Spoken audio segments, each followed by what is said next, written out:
Bonjour tout le monde, bienvenue. Il est 3 heures, donc je pense que c'est le temps de commencer. Je voudrais commencer d'abord, comme je l'ai fait la semaine dernière, de remercier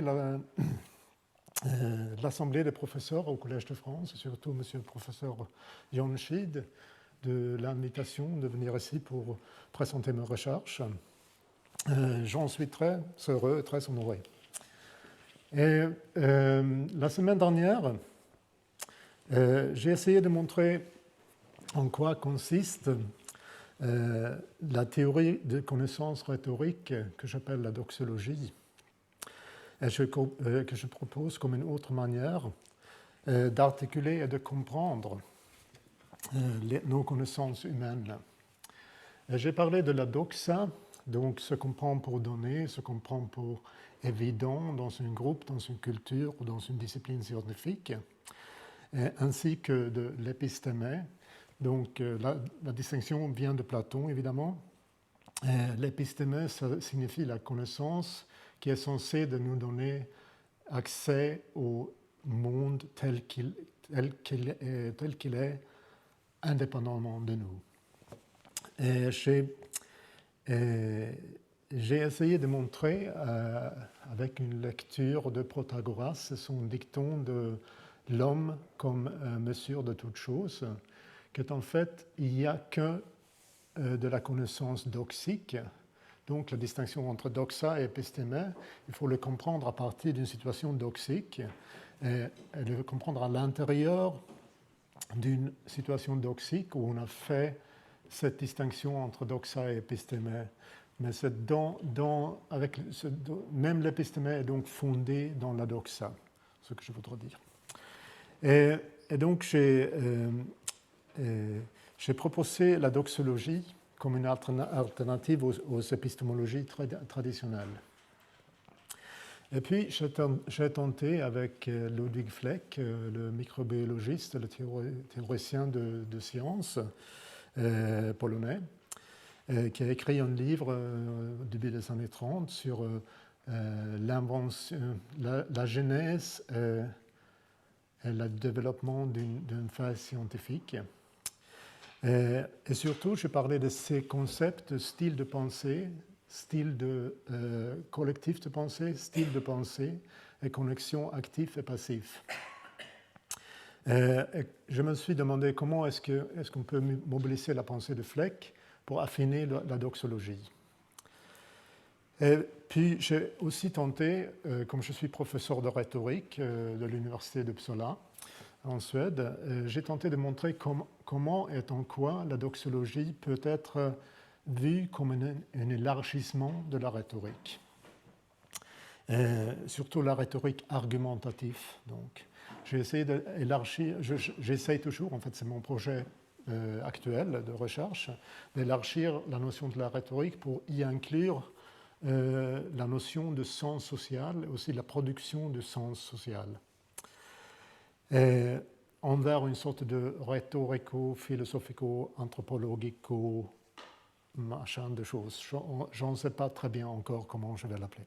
Mais c'est en tout cas, c'est à peu près ce que j'ai dit la semaine dernière. Et aujourd'hui, je vais, comme vous le savez bien, vous proposer une lecture critique et doxologique de quelques aspects de la naissance et du développement de l'étude de l'art pariétal du Paléolithique supérieur. Et donc, ce que je vais faire aujourd'hui, c'est que je commence par une réflexion sur les similarités entre textes et images. Et puis, je vais vous donner quelques éléments seulement de l'histoire de la naissance de la discipline en question, et puis surtout focalisant sur les problèmes de perception qui s'y trouvent.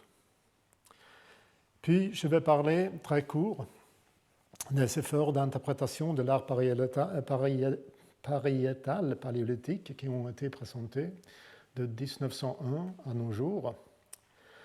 Et comme conclusion, je vais tenter d'articuler ce qu'une approche doxologique peut donner. et si on a le temps, je pourrais aussi vous dire quelques mots sur où on est maintenant un peu avec l'actualité dans la discipline aujourd'hui.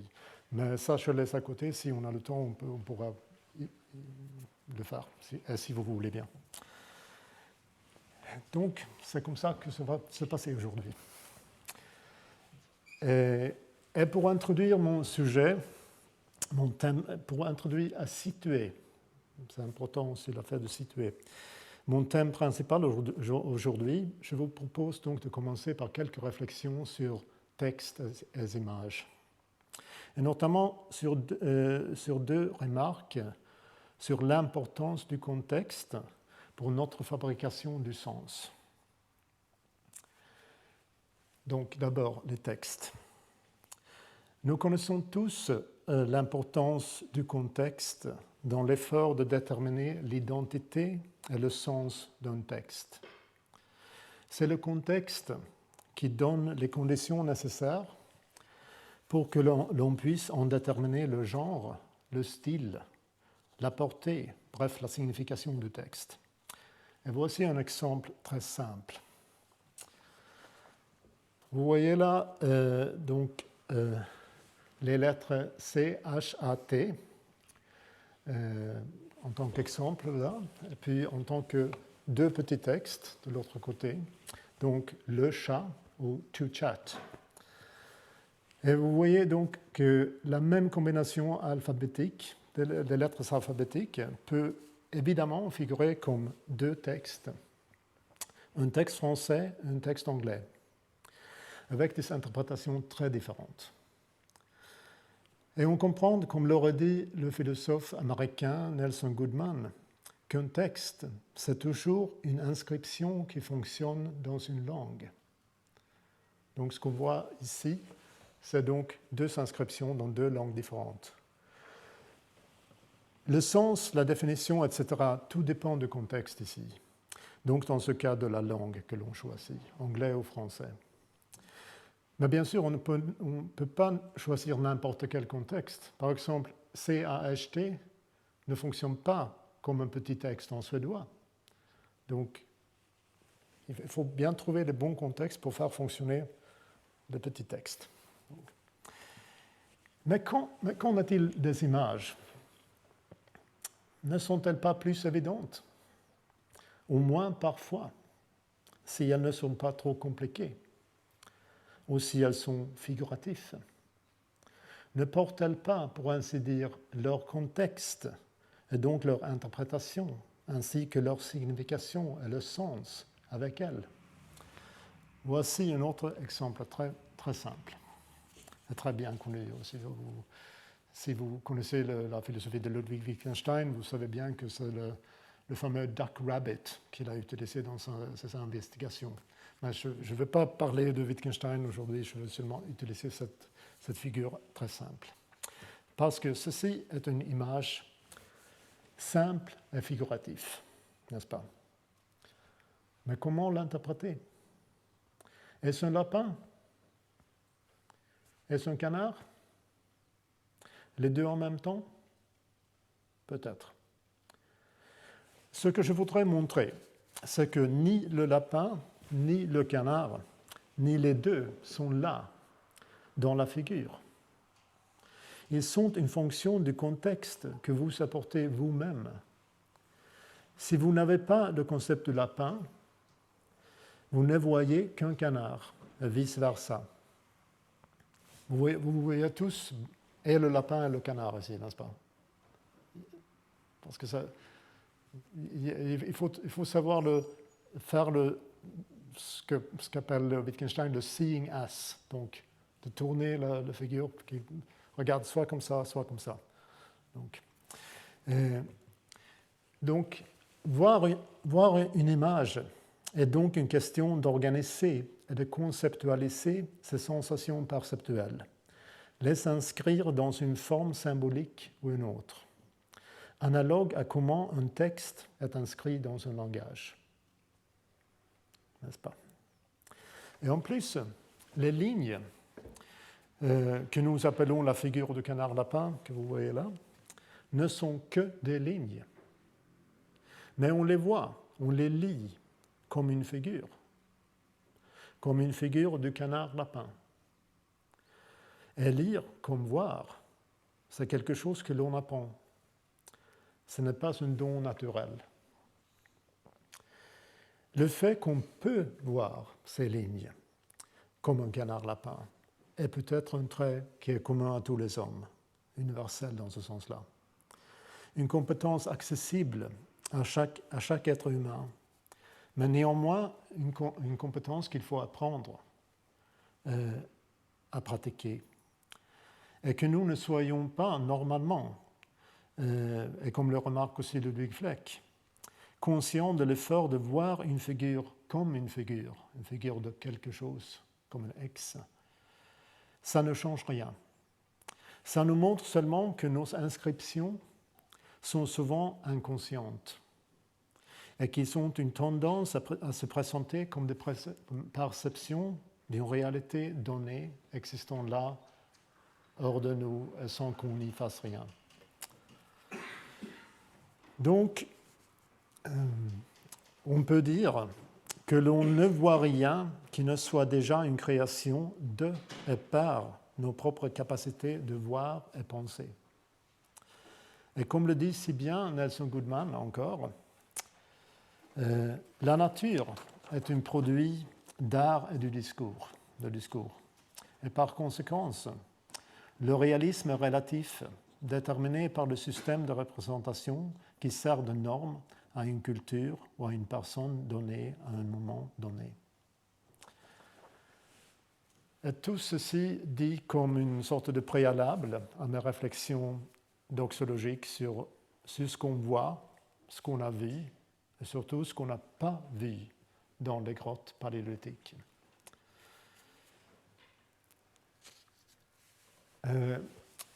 Quand j'ai commencé mon projet doxologique, j'ai très vite éprouvé un besoin de me concrétiser, d'avoir un exemple pour travailler avec. Donc, sinon mon projet serait inévitablement perdu dans une brouillard métaphysique, je pense. Et par conséquent, j'ai choisi un domaine dans les sciences humaines contemporaines qui me paraît, au niveau de la construction de son objet, intéressant et assez explicite quant au traitement des questions épistémologiques aussi. Donc, les recherches sur l'art pariétal de l'époque de Paléolithique supérieur. Et ce domaine fait preuve des problèmes particulièrement complexes concernant ces pratiques et ces théories scientifiques, ainsi qu'autour de la construction du sens, dans les grottes comme dans la recherche sur les grottes. Et pour m'expliquer, pour devenir un peu plus concrète que ça, je vais vous donner un aperçu critique de l'histoire des recherches sur la signification des images dans les grottes. Et tout commence en 1879, quand Don Marcelino Sanz de Sotola, un espagnol, un archéologue amateur, commence à fouiller dans la bouche de la grotte qui est depuis connue comme la grotte d'Altamira. Son attention est focalisée sur le fait de dégager l'entrée de la bouche de la grotte. Et il recherche des restes d'activités humaines, comme des foyers, des outils ou des restes de toutes sortes. Et ce monsieur, il a une petite fille, une jeune Maria, qui l'amène à la fouille. Et comme font les enfants, se fatigue bientôt de regarder son père fouiller. Et puis, elle a donné une lampe, elle se rend dans la grotte pour y jouer. Et puis, il entend, après quelques minutes, un jour, qu'elle crie au fond de la grotte, elle crie « Mira papa, bueyes » regarde papa, des bœufs. Et quand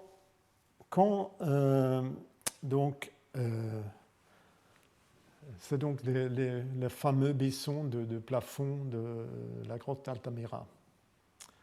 Vous voyez, vous voyez bien, vous voulez qu'on baisse la lumière? Non, c'est bon? Ouais, merci. Et donc, quand Monsieur de Sautola voit ce qu'a déjà vu sa fille, donc les Besson, il voit aussi qu'ils sont le même style que les décorations qu'il connaît depuis longtemps, qui se trouvent sur les objets portables et donc qui est connu depuis des années dans l'archéologie à l'époque. Il voit que c'est le même style de représentation sur les objets portables comme ce qu'il voit donc au plafond d'Altamira. Et ce qu'il fait en ce moment-là, il crée un nouveau concept en archéologie, un nouveau modèle d'organiser la perception de ce qu'on voit dans les grottes. Il crée le concept l'art pariétal des grottes paléolithiques. Donc, comme vous le savez bien peut-être, on fait une distinction entre art pariétal et art mobilier dans l'archéologie. Art mobilier, tout ce qui se bouge, tout ce qu'on peut porter. Pariétal, c'est tout ce qui est fixé sur place, soit sur le plafond des murs ou même le sol d'une grotte ou un abri. Et donc, l'année après, donc, Sans de Sautola se décide de faire un relève de ce Besson et décide en 1880 de publier sa récente découverte des peintures du plafond de la grotte au congrès d'anthropologie de Lisbonne. Et en fait, l'ancienneté des peintures décrites par Sans de Sautola ont immédiatement été remises en question. Et après un débat passionné, Émile Cartaillac, l'une des figures éminentes des études préhistoriques en France, envoya Édouard Harlay à examiner la grotte. Et les raisons avancées par Harlay en vue de justifier sa conclusion valent la peine d'être mentionnées ici. C'est ce qu'écrit M. Harlay. Je crois avoir démontré que les belles peintures du plafond sont fort récentes. Il semble probable qu'elles ont été faites dans l'intervalle des 2 premières visites de M. de Sautola, de 1875 à 1879. Toutes les traces de fumée provenant des foyers ont disparu. Pourquoi les peintures seraient-elles restées? La lumière naturelle ne pénètre pas jusqu'à l'endroit des peintures. Leur réalisation exige un certain temps.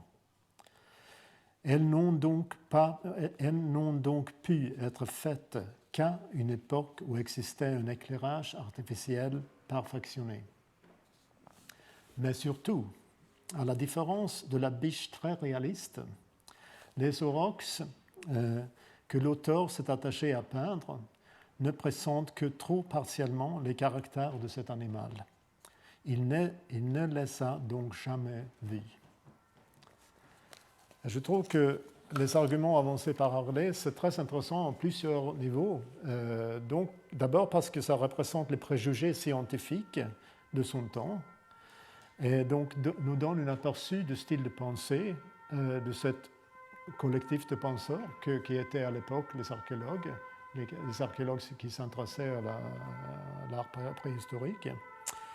Et aussi cet argument autour du réalisme, qu'il faut avoir vu quelque chose pour pouvoir représenter en réalisme. Donc, tout ce qui n'est pas réaliste, donc, vous suivez que c'est un peu bizarre comme conclusion, n'est-ce pas? Mais j'en parle dans mon livre que j'écris sur tout cela, mais je laisse à côté maintenant, parce qu'on n'a pas vraiment le temps pour ça. Et donc, le compte-rendu, c'est encore d'Altamira, un autre Besson. Le compte-rendu d'Harlay régla la question pour ce qui est de l'opinion scientifique dans les années 1880. Et il a fallu attendre jusqu'au 1901, donc plus que 20 ans, avant que ne soit reconnu l'art pariétal paléolithique. Mais pourquoi a-t-il fallu attendre si longtemps? Donc, on peut avancer plusieurs explications. Je vais vous présenter d'abord deux, en fait, ici. L'archéologue Jean Bassan a par exemple soutenu que une des raisons fut le fait de se rendre compte que l'existence réelle des œuvres sophistiquées provenant d'une période aussi ancienne affaiblissait la théorie de l'évolution. Donc le darwinisme était mis en cause par ces peintures. Et faisant référence du compte-rendu d'Harley, Bazin dit qu'il est significatif pour l'atmosphère intellectuelle de l'époque que les premières publications de reproduction de peintures paléolithiques visaient seulement à montrer qu'il s'agit des faux. Donc on a montré, comme vous voyez, le buisson là, il est bien fait, bien travaillé, bien formé, bien coloré, tout ça. Ils ont montré ça en disant c'est impossible que des gens de cette époque pouvaient faire des choses aussi sophistiquées, aussi beaux. Donc ça nous renvoie encore une fois au doxa à l'époque. Un autre archéologue, Richard Bradley, qui a écrit sur les controverses en rapport avec le plafond d'Altamira, répand une idée semblable et dit que les problèmes des archéologues français était que les peintures sophistiquées qui apparaissaient dans les grottes étaient apparemment associées à des restes des espèces éteintes. Cela violait le principe de l'évolution sociale, car l'art des cavernes affichait une ressemblance troublante avec les conventions admises pour les peintures du XIXe siècle. C'est la raison pour laquelle il fut difficile de tenir compte de ces découvertes dans une compréhension plus large du passé.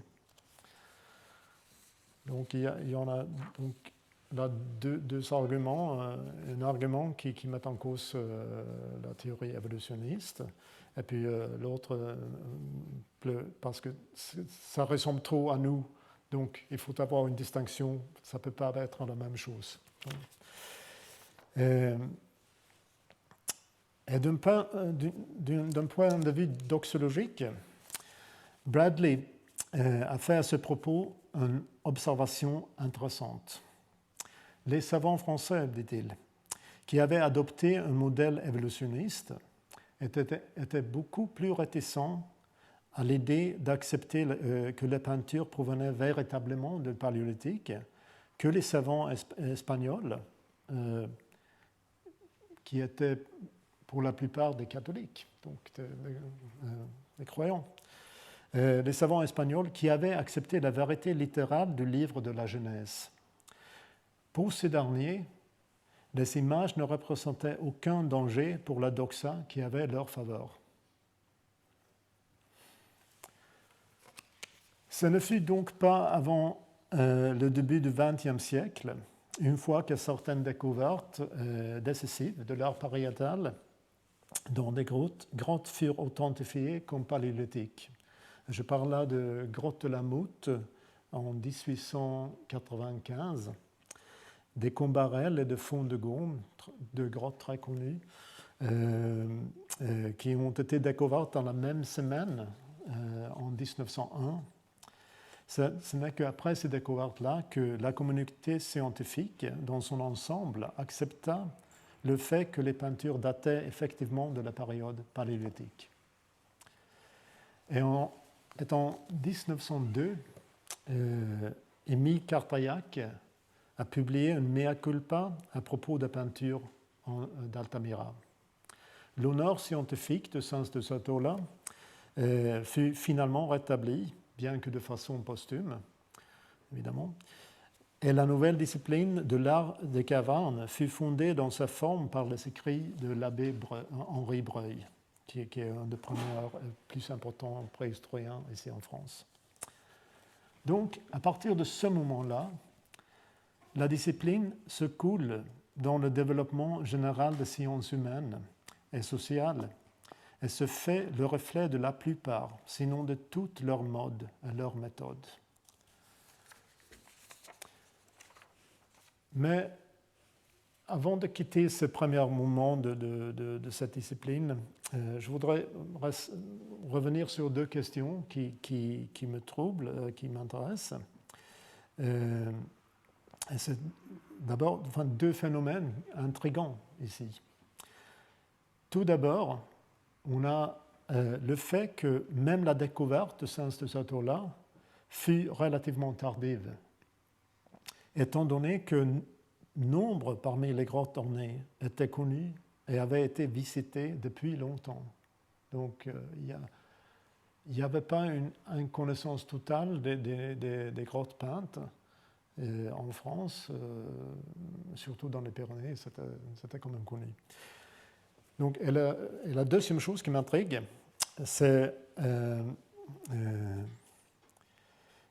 le fait que les découvertes de Sens de Satola furent si difficiles à admettre, malgré le fait donc, que les gravures et les peintures sur les objets paléolithiques portables, donc l'art portable, donc je parlais il y a un instant, étaient connues au moins depuis 1852 et officiellement reconnues, donc consacrées comme objet scientifique à l'intérieur de l'anthropologie et l'archéologie de l'époque, vers 1860, comme ça.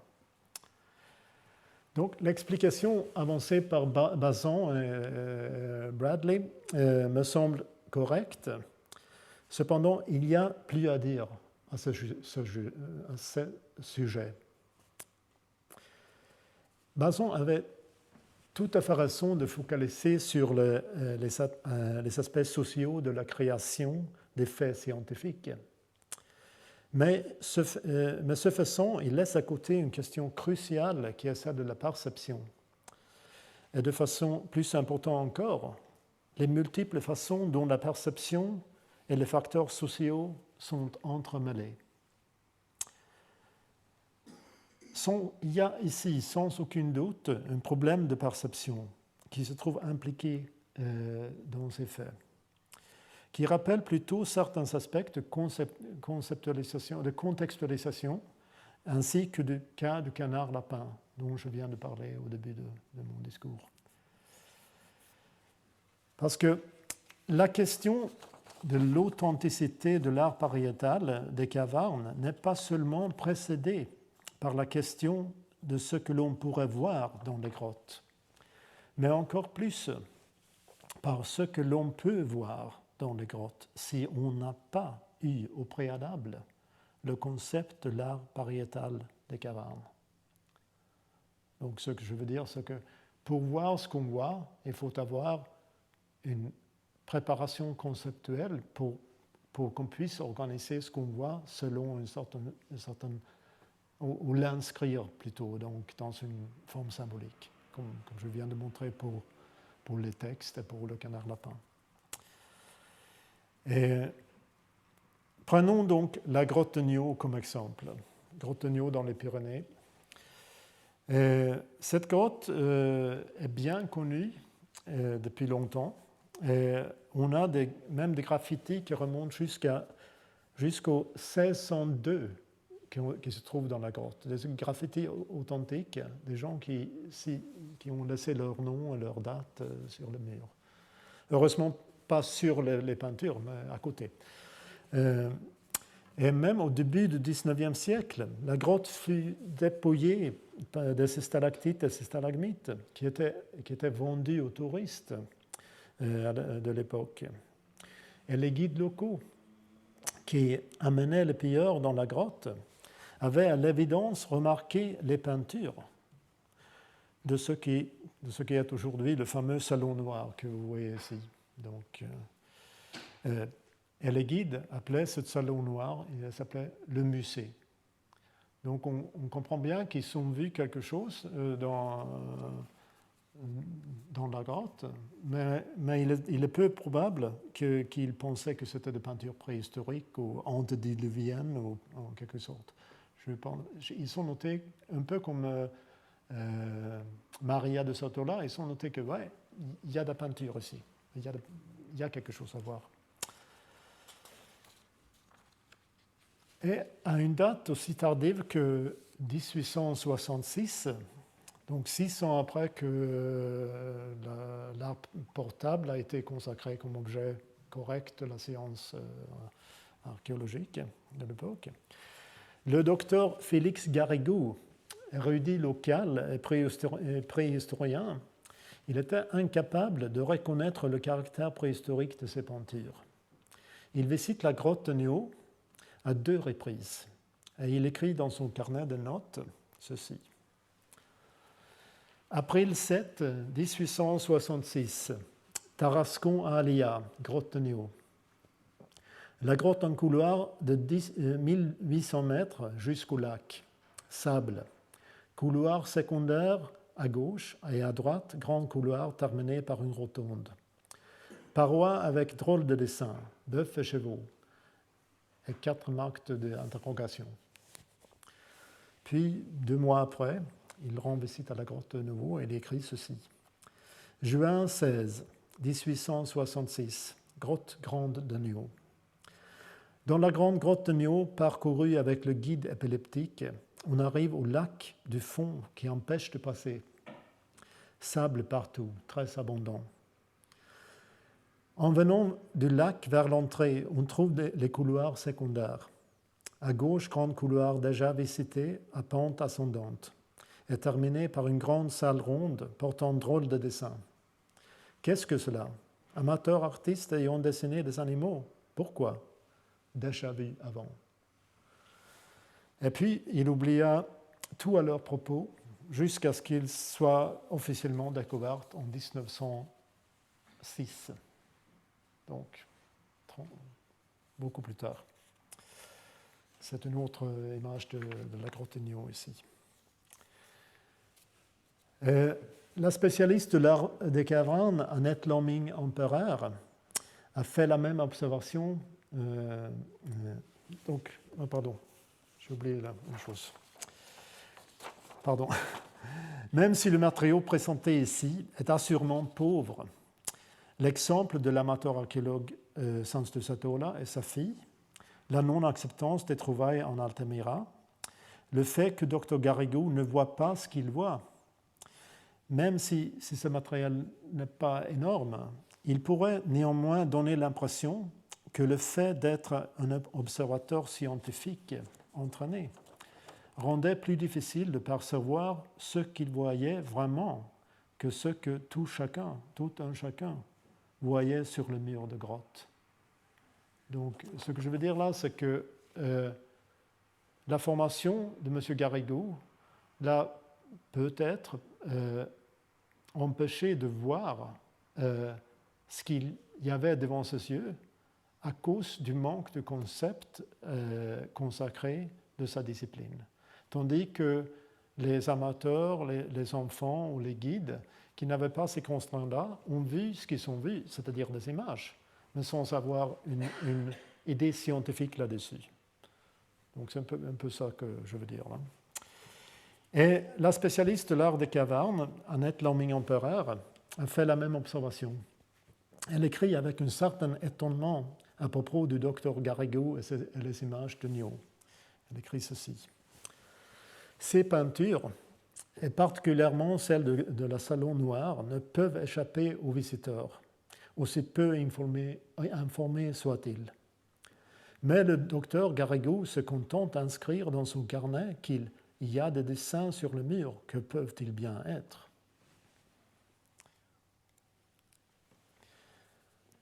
Les scientifiques semblent donc avoir eu des difficultés tout d'abord à voir et ensuite à conceptualiser les dessins sur les parois des grottes. Ou bien, comme le dit John Clegg, c'est un spécialiste australien de rock art, donc l'art sur les rochers. Rock art, c'est le terme qui est utilisé, je pense. Donc John Clegg, en utilisant l'exemple de visites guidées de peintures préhistoriques sur les rochers australiens, il écrit ceci. Sans savoir à quoi s'attendre, il est à peu près impossible de voir ce qu'il y a. Une certaine familiarité avec le style des images est nécessaire pour les voir. Un guide doit souvent indiquer la forme avec force détail avant qu'un spectateur naïf puisse voir quoi que ce soit du kangourou. Une fois que les spectateurs ont braqué leurs yeux sur, donc c'est une traduction de l'expression anglaise « got their eye in », donc « get your eye in » for something. Donc, ils savent à quoi s'attendre et deviennent rapidement des experts dans la découverte des formes qu'on ne leur a pas indiquées. Ce processus consistant à braquer son œil sur implique une familiarité avec des marques naturelles usuelles sur les rochers et une compréhension des conventions représentationnelles qui ont été utilisées. Donc,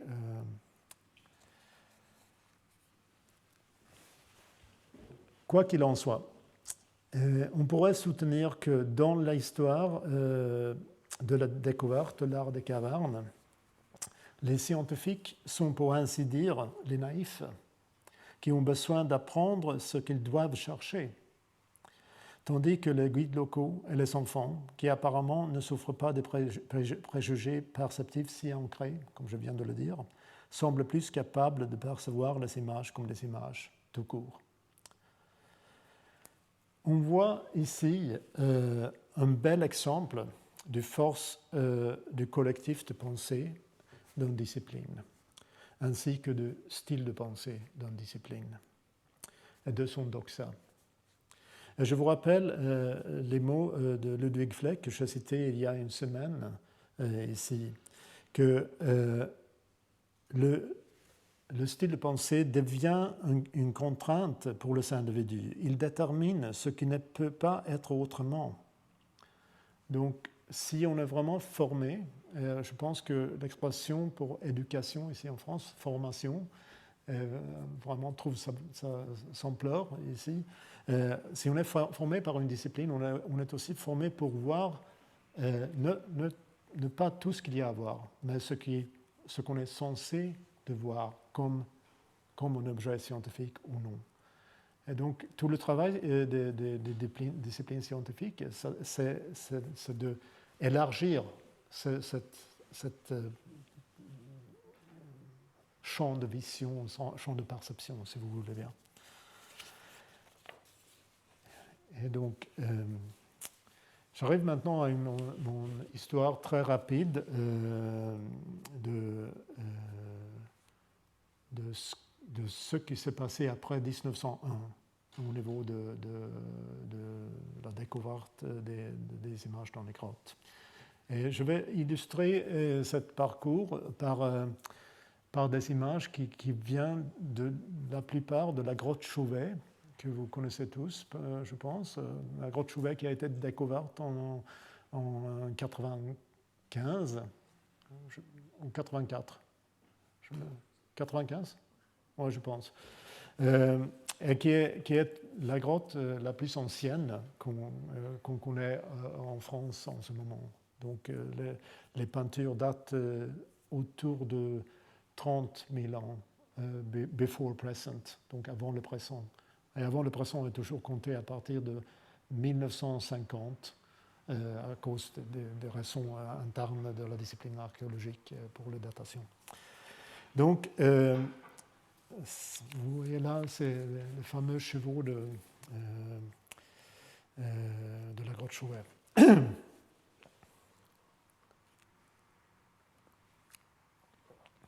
Donc, tout d'abord, les images dans les grottes sont considérées, et ceci dès le début, comme de l'art.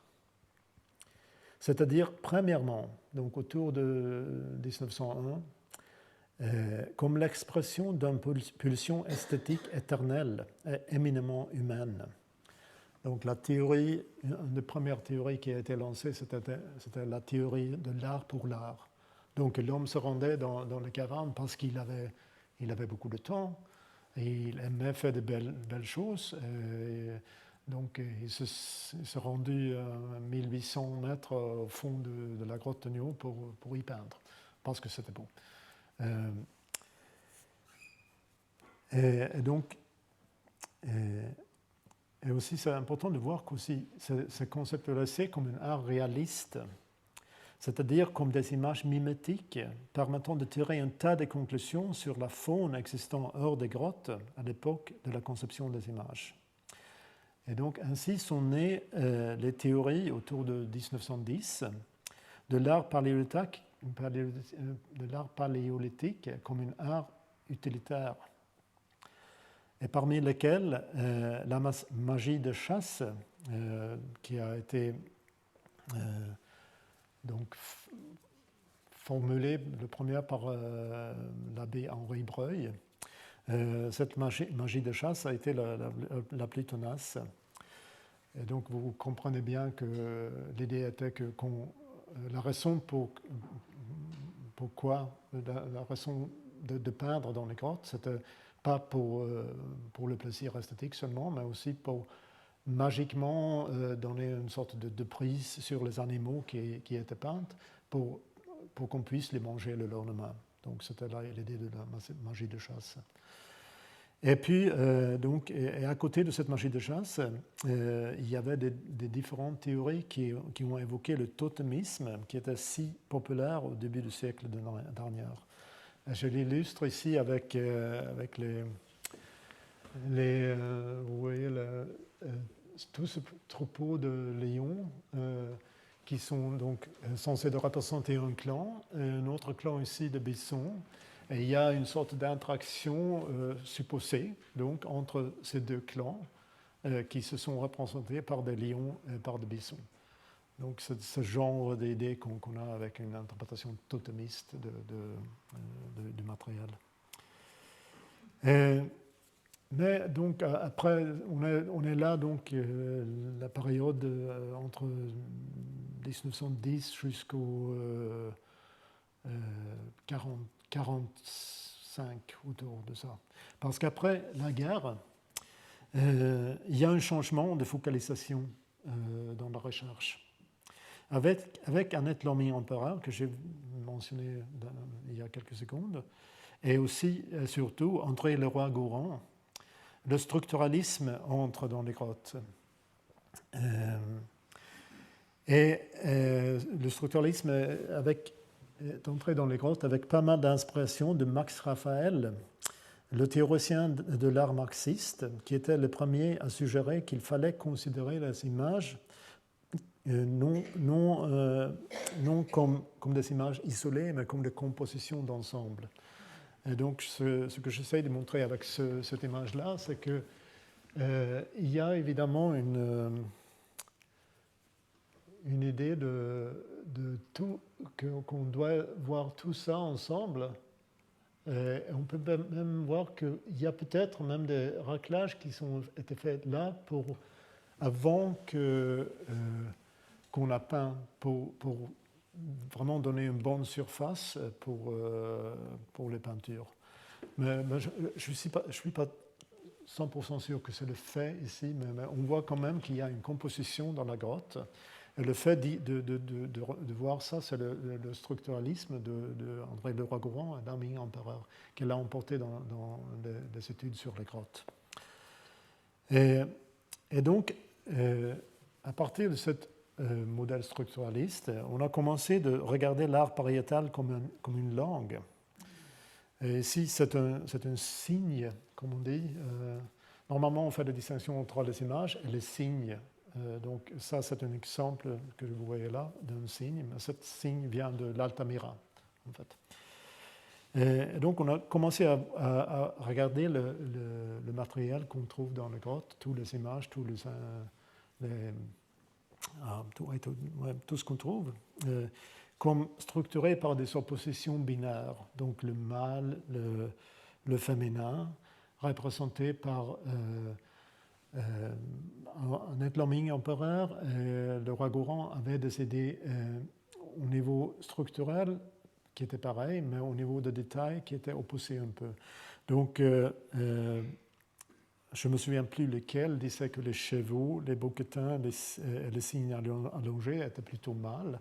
Et les bisons, les aurochs et les cygnes ronds étaient féminins.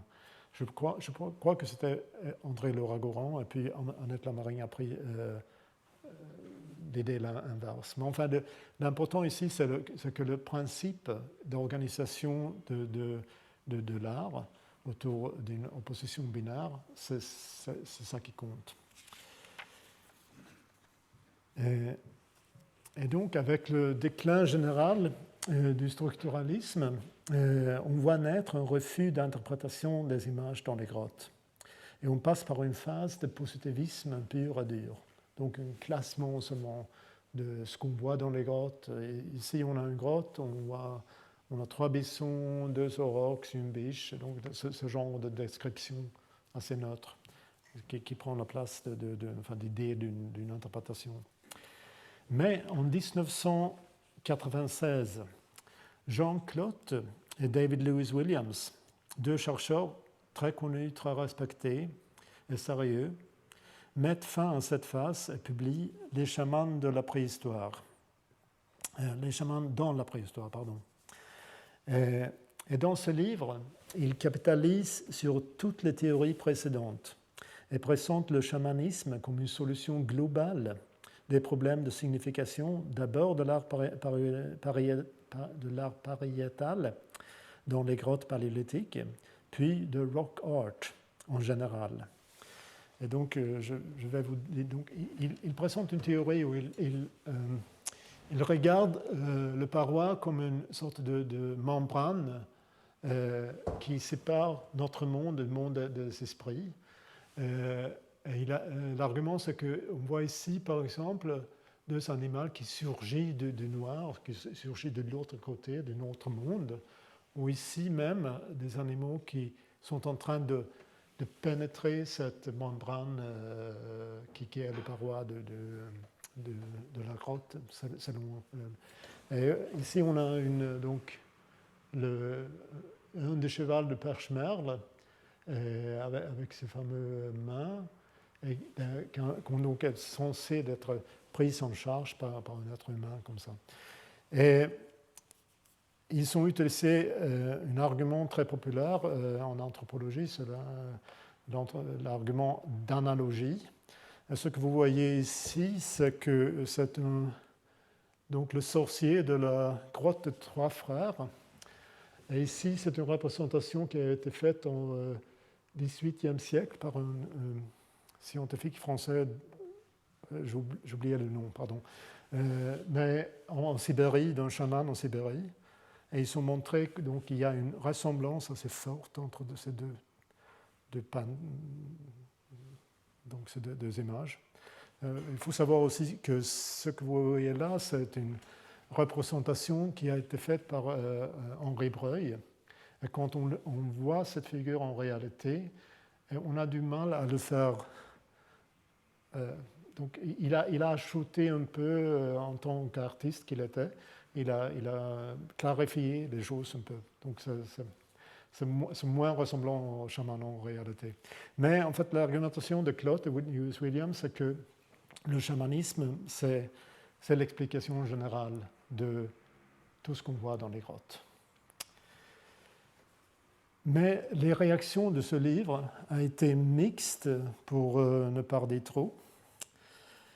Et après, les criticismes très, très précis et convaincants, en fait, selon moi, ces critiques ont été concentrées surtout sur la base neurobiologique supposée de la théorie du chamanisme. Et ces critiques ont été lancées d'abord par des chercheurs comme Paul Bahn en Angleterre, mais aussi par Michel Delors-Blanchet ici en France. Donc il faut constater que le chamanisme est pour la plupart abandonné comme explication générale, au moins dans le domaine des recherches sur les images dans les grottes. Je viens maintenant à mon conclusion. Alors, qu'est-ce que nous voyons-nous dans les grottes? Déjà, l'appellation art pour parler de ces images, c'est trop dire. C'est le fait de les inscrire dans une compréhension spécifique et contemporaine de comment on doit comprendre, aborder et traiter ces traces peintes. De même, si on les appelle des représentations ou des figures, l'on présuppose qu'ils sont vraiment des icônes, qu'ils pointent hors d'eux-mêmes vers une réalité, en place d'être quelque chose qui est peut-être suffisante pour elle-même ou une sorte de référence qui ne pointe pas ailleurs. Mais nous autres chercheurs, comme d'ailleurs tout le monde, sommes irrévocablement pris dans nos langages, nos concepts, nos pratiques, nos préjugés contemporains en plus, dans ce que nous essayons d'interpréter et comprendre. Et quand nous essayons d'interpréter et comprendre ce que nous voyons. Et en plus, ces visions elles-mêmes dépendent, comme Fleck l'enseigne, fortement de nos propres capacités à voir. C'est-à-dire qu'elles sont produites par nos attentes, par nos procédés conceptuels et par nos pratiques intellectuelles et corporelles, donc par les formes symboliques, par la doxa, par les styles de pensée qui nous enveloppent. En face des images dans les grottes, il faut donc procéder autrement que par la recherche d'un contexte ou des intentions à jamais perdues. D'abord parce qu'un tel contexte ou de telles intentions n'a jamais été pressant pour garantir le sens des peintures ou des signes. Il ne faut pas chercher à trouver les significations originelles ou originaires. Une telle recherche ne posera pas les bonnes questions. Elle ne nous aidera pas à comprendre ce que nous voyons dans les grottes. Mais, et il faut le souligner ici, une telle démarche n'entraîne pas un relativisme fortuit, un laisser-faire épistémique. Par contre, toutes les connaissances que nous possédons aujourd'hui de l'époque paléolithique, de son climat, de sa faune, ainsi que tout ce que nous savons sur notre situation épistémologique, sur le fonctionnement des signes et sur l'interprétation, font partie des conditions épistémiques et factuelles qui nous donnent appui et nous limitent au même temps. Ces conditions constituent la seule fondation possible pour notre reconstruction tentative des principes centraux de cette forme symbolique qui organisait la perception du monde pour nos ancêtres paléolithiques. Et par conséquent, avec un clin d'œil à Protagoras, la mesure de notre compréhension ou de notre savoir ne pourra jamais être comment ou quoi les images étaient une fois, mais seulement comment nous pouvons construire des perceptions, des interprétations et des descriptions de notre passé lointain qui sont scientifiquement valables aujourd'hui, c'est-à-dire acceptées comme telles par les collectifs de pensée scientifiques auxquels nous appartenons et qui, ensemble, forment la communauté scientifique avec tous ses pratiques, préjugés et intérêts, etc. Donc, pour conclure, j'espère que j'ai montré qu'une approche doxologique puisse élucider, au moins un peu, et la naissance et le développement de l'étude de l'art paléolithique, de l'art pariétal du paléolithique supérieur. Mais j'espère aussi avoir montré aujourd'hui, comme il y a une semaine, qu'une approche doxologique va plus loin que ça, qu'elle pourra en effet élucider nos manières humaines de créer du sens, d'établir des faits et de construire des doxae. Et comme il n'y a pas d'heure doxa, ni plus qu'il y aurait une heure grotte pour nous autres humains, j'aimerais finir par une très belle citation de Cornelius Castoriadis, où tout cela est déjà dit. Penser n'est pas sortir de la caverne, ni remplacer l'incertitude des ombres par des contours tranchés des choses mêmes, la lueur vacillante d'une flamme par la lumière du vrai soleil. C'est entrer dans le labyrinthe, plus exactement faire être et apparaître, un labyrinthe alors qu'on aurait pu rester étendu parmi les fleurs, faisant face au ciel. C'est de se perdre dans des galeries qui n'existent que parce que nous les creusons inlassablement, tourner en rond au fond d'un cul-de-sac dont l'accès serait fermé derrière nos pas, jusqu'à ce que cette rotation ouvre inexplicablement des fissures praticables dans la paroi. Assurément, le mythe voulait signifier quelque chose d'important lorsqu'il faisait du labyrinthe l'œuvre de Dédale, un homme. Donc, merci beaucoup.